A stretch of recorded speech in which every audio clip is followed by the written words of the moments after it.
Polaroid P4 retro looking cool speaker that not only looks great and different, but also sounds amazing. Here is my review of portable Bluetooth speaker that looks great, sounds great, but no one really asked for.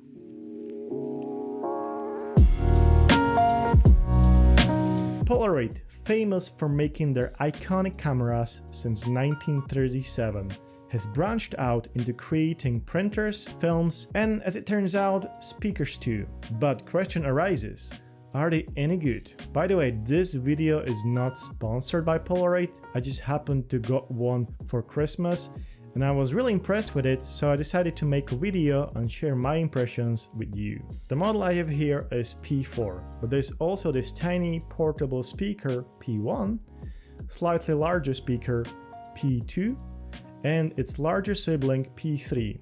Now obviously P4 is the largest one and therefore also the most powerful speaker of the bunch, and I would expect to sound the best, but more on that later. What makes this lineup really stand out is its design and of course the color options. They all come in this beautiful bright pastel colors, and I happen to have mine in this beautiful yellow finish.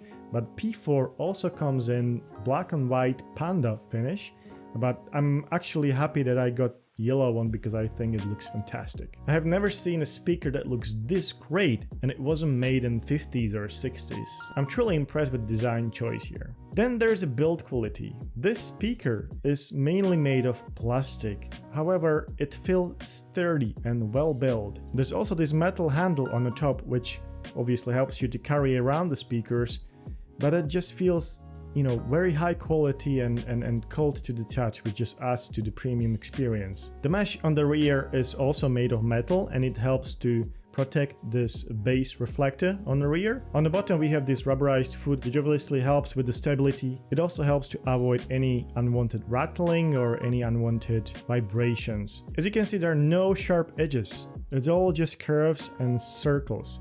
And I love this. Now speaking of circles, the main speaker is also protected by this textile-like mesh material. It's actually nylon, according to Polaroid website. Speaker does feel a bit heavy. It weighs almost 2.7 kilos, which is just over 94 ounces, but it's not too bad. Thanks to the handle, the manipulation is pretty easy. This funky look brings the product to the life, making it appear more like an art piece or home decor rather than just a piece of raw technology. I think someone somewhere put a lot of thought into designing this product because it's not only beautiful but also functional. The playful look is complemented by these large old school buttons at the top.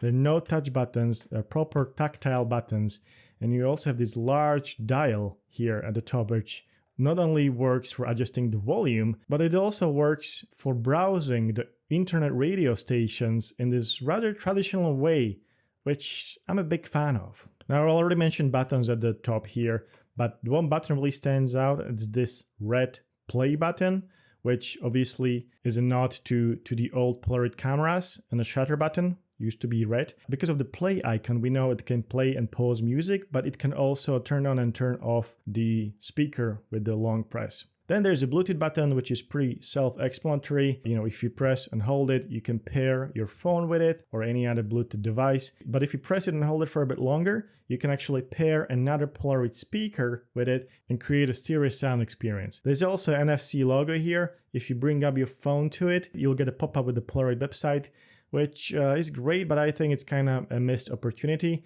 would be great if, for example, it would send you to the latest curated playlist by Polaroid featuring, I don't know, latest hits or something like that. Yeah, the more can be done. Then we have the holes for the straps, for the iconic Polaroid straps here. And then under this large flap here, if you actually remove it, there's a big hole there and you can actually purchase stands for the speakers and you can actually mount it in vertical position like this. But yeah, I don't know why would you do that, but yeah, you can still do it. Then under this large flap here, we obviously have USB-C. Now this speaker has a 4000 milliamp hour battery, which should last, according to Polaroid's website, up to 15 hours, which is not bad at all. And it can fully charge using the USB-C which is included in the box, from 0 to 100 within 3.5 hours. Then there is a 3.5mm headphone jack and the reset hole. Now before I go deeper into these buttons and what they all actually do, I need to mention the Polaroid Music App. So it's a free app available for Android and iOS, allowing you to play plenty of free internet radios.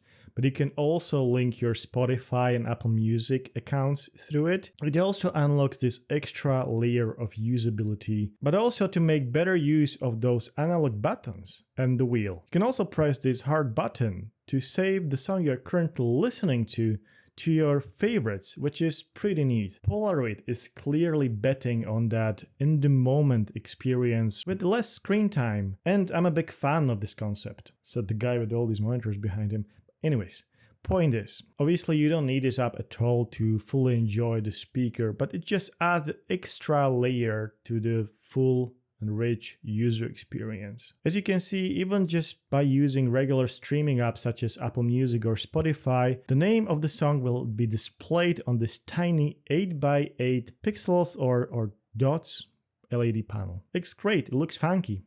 I like it. It also shows battery life, volume level, and overall it just helps bring this retro experience to life even better. Now this is all great, but how does it actually sound? Firstly, I'm no audiophile, but I can definitely appreciate a good sounding audio system. And I have to say, honestly, this speaker sounds really good. The sound is clear, the bass is deep, and it gets loud. And by loud, I mean really loud. And best of all, the sound, even the highest volume, doesn't get distorted, which is great. Now, something to keep on mind while finding a good spot for the speaker in your home is keep in mind that this is a very much a directional speaker. Therefore, the listening experience might be based on the speaker's location within your home or elsewhere. I was also able to compare this speaker to other speakers that I owned, either Bluetooth speakers or wired speakers. First is JBL Extreme 3. Priced at around 300 euros, this is easily the sturdiest and the most robust portable speaker I have ever owned. It can withstand abuse, battery lasts for ages, and it can also serve as a power bank. Plus, it sounds amazing. I often take it to our cottage deep in the woods, where I can leave it outdoors in the rain and snow without worrying. Then we have Marshall Stanmore 2. This Bluetooth wired speaker, which I have in my home office/studio, not only sounds great, but also looks fantastic with its iconic design, metal knobs, and a more premium price of 250 euros. Then there is Apple HomePod Mini. Sitting on my desk, this one is wired and can be only used with Apple devices. It has full integration for Apple Music but not Spotify. For this reason, as well as a lack of any input or output option, it's most limited speaker but also the most compact. It sounds great for its size though. And it comes in 5 different colors. Priced just about 100 euros, it can be a very appealing option for many people within the Apple ecosystem. Klipsch R41PM Hi-Fi speakers. These are the complete opposite of HomePod Mini. I have them connected to my Audio-Technica turntable. They have a very traditional look with plenty of connectivity options, including Bluetooth. They are traditional stereo speakers designed to be used with your amplifier and hooked to the TV set, turntable, or anything you can think of really. They cost just around 400 euros, give or take. Here is a sound test. I recommend you to put your headphones on, but even though we know the true experience cannot be replicated over YouTube.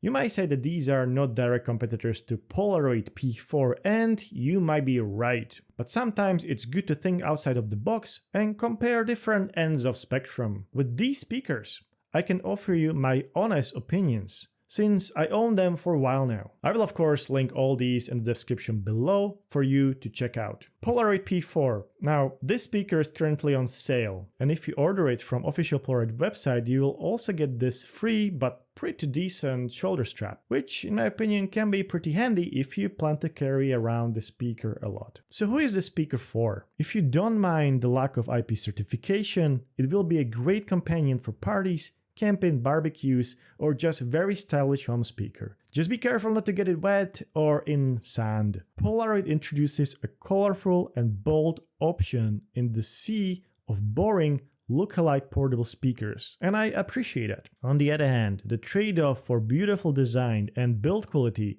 is the lack of IP certification, making it delicate and probably only suitable for indoor use. There are no sound adjustments, no sound profiles or equalizers present even in the app.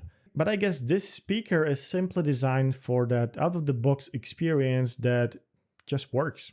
Nevertheless, I do love mine, and I hope more companies will do something bold to stand out from the crowd. Well, that's it for this video. Congratulations, you made it to the end. Thanks for watching, and I will see you in the next one.